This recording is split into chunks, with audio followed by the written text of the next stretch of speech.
On Sunday, we will see the Chargers take on the Texans in the Week 3 matchup. And similar to what we do every single week, we're going to be going through the key matchups for this game. So if this is something that you enjoy, please like and subscribe and continue to check this out as I do previews of the 5 key matchups. And then after every single game each week, I do the things we learned as well as a film recap for the Chargers. So if that's something you would like to see on a continual basis, please subscribe.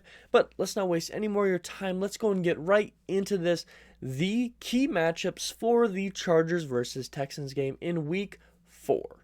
Now, before we kind of jump into anything, I want to bring up the fact that currently the Chargers sit at 1-2. And although for a lot of fans, we were hoping they would at least be at 2-1, and for plenty of us, including myself, we thought they could quite potentially be undefeated. But with the slow start of the season and a lot of things not working quite how we expected, they sit at 1-2. But remember, it's not time to throw in the towel. We've seen this with the Chargers, as well as plenty of other teams, where you start slow and you can get it rolling and get in a good spot for playoffs, and I think the Chargers are in a position that they can do something like that. Now, on the other side of things, the Texans are 0-2-1, and although they definitely aren't as good as the Chargers, even if the record is close, they're really not close on the same level as the Chargers are. But once again, you can't just assume you're going to win a game. We saw this last year against the Texans where they took a game against the Chargers, who were obviously at the time predicted to be the better team. And the Chargers just got to remember that no game is an easy win. So let's go ahead and get into this, the matchups. First things first, I want to cover here is going to be the Chargers rushing game versus the Texans run defense.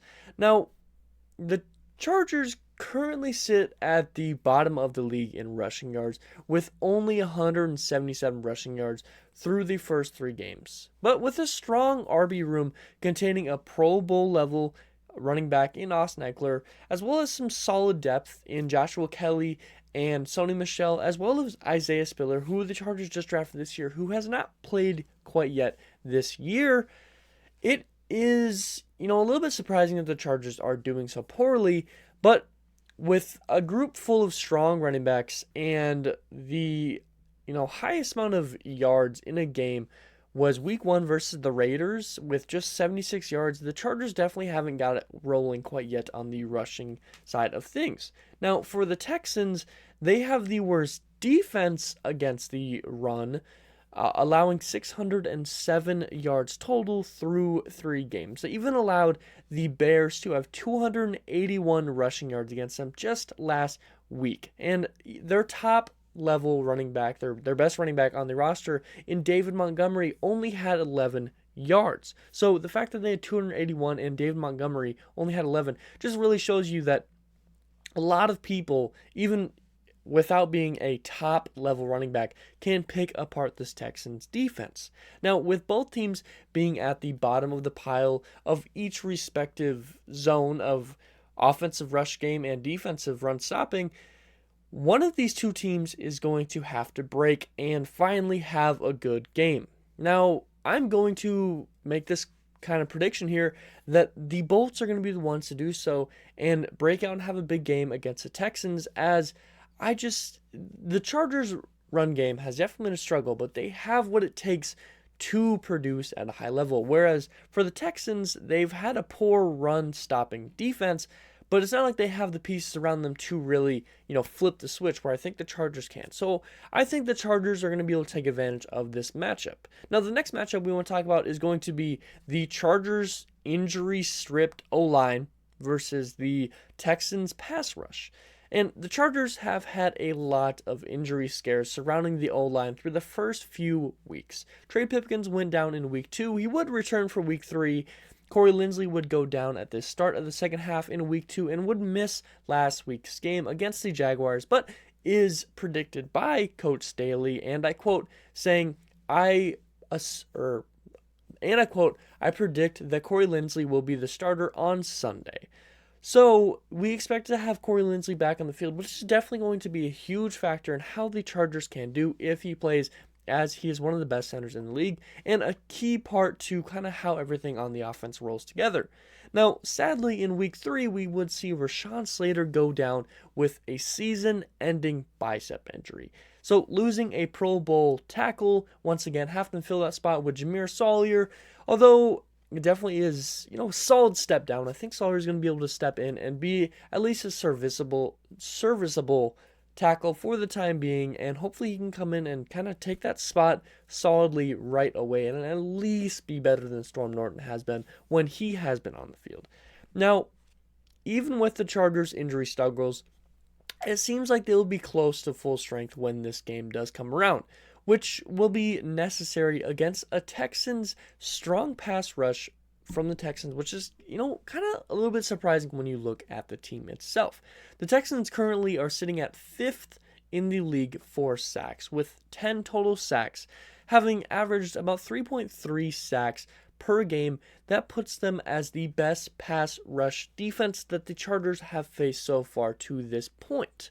Even with the Texans having a high-level pass rush, the Chargers are tied for 3rd in the league in sacks, least amount of sacks allowed through these 3 games. Now, with a very high-level pass rush and a very high-level offensive line preventing sacks, even with Herbert's ability to, move away from these sacks and escape pressure, the fact is that at some point Herbert's going to be under duress, and it's going to force some balls to be forcibly thrown into the dirt or out of bounds, maybe put it in a bad spot where they could break up a pass down the field or potentially intercept it, as well as just get some sacks on Herbert. And especially with a injured rib cartilage, you don't want to see Herbert hit the ground too many times.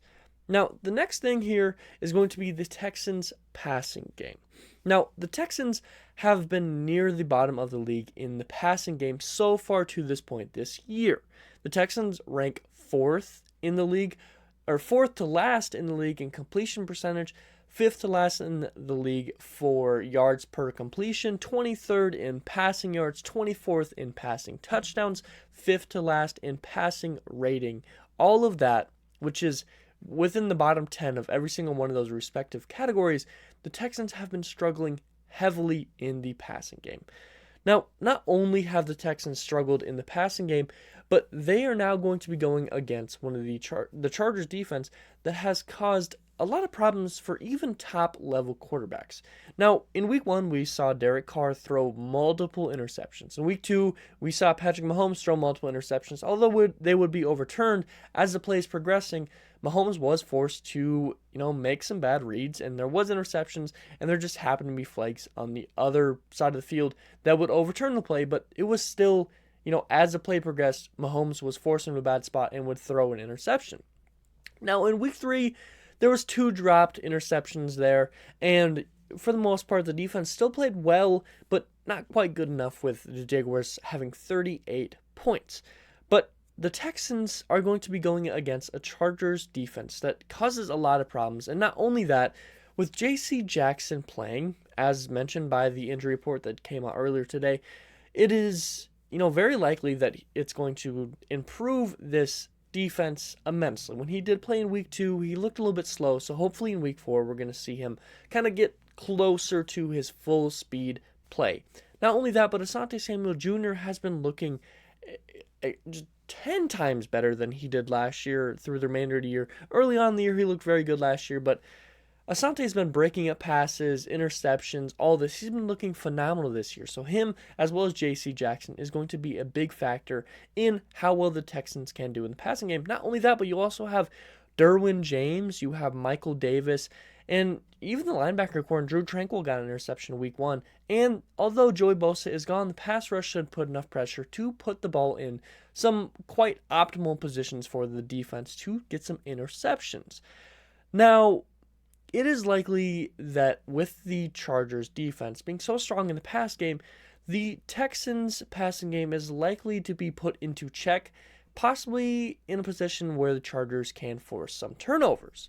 Now, the fourth matchup here that I want to talk about is going to be kind of the lack of scoring for both teams. And although it's not a full matchup, I guess you could call it offense versus offense matchup, both of these teams have struggled immensely so far through the year. The Chargers have scored 22 points in week 1, 22 points in week 2, and 10 points in week 3. The Texans have scored 20 points in week 1, 20 points in week 2, and 9 points in 20 points in week 1, 9 points in week 2, and 20 points in week 3, with both teams scoring at or right below the league average of 22.5 points per team per game in 2 games before both being shut down in at least one of their games so far this year. Both teams have a lot to show on the offensive side of things. Now, the Chargers have scored 7 touchdowns so far through the year, while on the other side of things, the Texans have only scored 4 touchdowns. Now, the Chargers only have 5 more total points throughout the year than the Texans, but 3 more touchdowns really shows that the Texans have been put in a spot where their field goal unit has to help them out a lot. After the Chargers did very well last week against the Jaguars, early in preventing goal line scores in the first half at least, I expect that they can do something very similar with the Texans slowing down their scoring attempts. Now, a key factor here is I think for the Chargers, the scoring issues have been pertaining to injuries in their top wide receiver, Keenan Allen, being out, and people being in and out of the lineup, kind of not allowing things, as well as their play calling. Joe Lombardi himself has even mentioned that he's been very conservative and hasn't put the team in a good spot to score points. That's not even just fan bias. That was Joe Lombardi himself saying that. I think the Chargers' difficulties have primarily been a team issue more than the team they're going against issue. While on the other side of things, I think the Texans is a who they're going against situation where the Texans just don't have the firepower they need to go out and get those points against these teams. And I think, especially with the fact that the Chargers' pass defense is going to be here to, slow down their scoring opportunities in the first place, I think the Chargers are going to be able to kind of take a hold and get a grasp on their offense and hopefully put some points on the board. While the Texans, I don't think they're going to be able to, get on the roll the same way that the Chargers are going to. Now, the final matchup here before we get to the predictions will be the Chargers wide receiving room versus the Texans pass defense. Now, we did talk about the Chargers pass defense primarily, but I think there's something completely different to talk about when we're talking about the Chargers offense versus the Texans defense versus the other way around. And that's primarily because the Chargers wide receiving room that looked very strong in the beginning of the year has looked very light after Keenan Allen was ruled out for week 4 earlier today after missing 2 weeks prior, as well as the fact that Jalen Guyton tore his ACL and will be missing the remainder of the season. That removes your wide receiver 1 as well as your wide receiver 3 and or 4, depending how you put it up. And now you're put in a spot where you have your 2 middle wide receivers that are forced to the top of your board for your wide receiving room.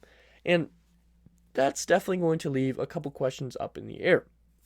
With Mike Williams and Joshua Palmer being the top 2 remaining wide receivers, they will have a tough matchup against Derek Stingley Jr., the first-round draft pick for the Texans, who has looked pretty solid and was, one of the best cornerbacks available this draft, as well as a guy that I think Chargers fans are very familiar with, and Desmond King, who has looked very good, especially with the Chargers before he was traded to the Texans. And it seems like every time a player plays against his previous team, they're going to have something out against them. So I expect Desmond King to really have a chip on his shoulder this game. So you got 2 pretty formidable cornerbacks going against 2 wide receivers that, can put up pretty decent stats. We've seen Michael Davis as well as Joshua Palmer have big games already this year. So it's just going to be a battle of who can do what. As a team, though, the Texans do rank 11th in pass defense, which, shows that it's not just their top 2 cornerbacks that have been good, but the team as a whole. Not only that, but they're tied for 6th in interceptions with 4 forced so far this year. Now, although the Texans have looked good, I think Mike Williams' size and speed will be enough to hopefully open up the defense a little bit of the Texans. So the big factor here not only is going to be your one-on-one matchups early on with Mike Williams' size and, Palmer's speed and ability to be elusive and open up space, but it's going to be, as you go further down the depth chart, who will step up. DeAndre Carter has looked very good, but I don't know if he's in that position to really take a huge step. I mean, he's had big games already this year, but I don't know if he's going to be the likely wide receiver 1 through this game. And after DeAndre Carter, it falls off for the most part unless you bring in somebody from the practice squad like Michael Bandy potentially. Although I'm not quite sure if he'll be the one that comes in because of the fact that you're losing speed and your slot guy, and you don't really need another slot guy to fill in with Michael Bandy primarily being your slot receiver. Now, you do still have Gerald Everett as well as the running back room to catch some receptions, so I expect them to get in the mix quite well. So now let's move on to the final thing, and that's going to be the predictions for this matchup. So the Texans having a worse record and looking quite a lot worse than the Chargers. While the Chargers still have a bad record, but have been looking like they've just been struck by the worst case scenarios. As a whole, this team looks extremely good and they've been playing tough games, but they just aren't able to finish them and have been not able to put up the points that they need. So the prediction for this game is the Chargers offense will finally open up a bit as the Chargers break more than 22 points for the first time this year. The Texans pass rush, I expect to, force the most sacks that the Chargers have received so far this year, having 3 sacks this game for the Texans pass rush, which isn't a good sign, but I think Slater being out, Jameer Sawyer stepping in his first game in the NFL, and Corey Linsley potentially being a little bit not at full speed could be enough that the Texans can get some pressure and force a couple sacks here and there.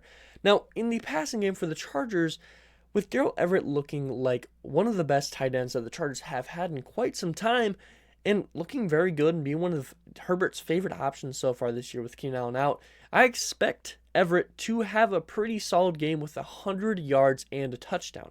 Now, a man that I didn't really mention earlier in these key matchups is really important to this game, and I think Austin Eckler, who has had a really slow start of the season, is finally going to kind of have his breakout game.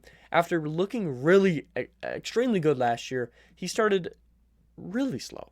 But I think this game, Eckler will finally get his footing, and we're going to see the first rushing touchdown for the Chargers this week, as well as Eckler probably having about 50 or so rushing yards. Nothing super crazy, but I expect him to finally break through the goal line. Now, the final score prediction for this game is going to be a pretty big gap between the two, and that's going to be Chargers 35 with, a pretty good amount of scoring. That would put you at about 4 and or 5 touchdowns on the board, which is very good, and 17 points for the Texans. So Chargers win this by a pretty fair margin and look very dominant throughout the game. The final score being 35-17 is something I find very comfortable, and that puts the Chargers at 2-2 in a position to face the Browns next, who, again, kind of look questionable, and I think maybe the Chargers can get back in the positive record position. But what are your guys' predictions for this game? What are your final score predictions, and what are the key matchups for you? Please comment that down below. I'd love to have a conversation with you. It's always a ton of fun to have a conversation with you guys down below. Now, if you enjoyed this content, please like and subscribe. It truly means the world to me. I'm trying to reach 1,000 subscribers before the end of the year. And remember, if you enjoy this content and you enjoy these, pre-matchup, key matchups for each game, or you want to see the post-game kind of, ending what we learned and all that, please feel free to check those out, as those are going to be weekly videos on this channel. But as always, I hope it taught something today. Hope it made you smile. Hope it made you laugh. That something's really important to me. Affects the most today in a great way, because every single day can be a great day if you all just put in the effort. And as always, you guys all be safe out there. But something deep inside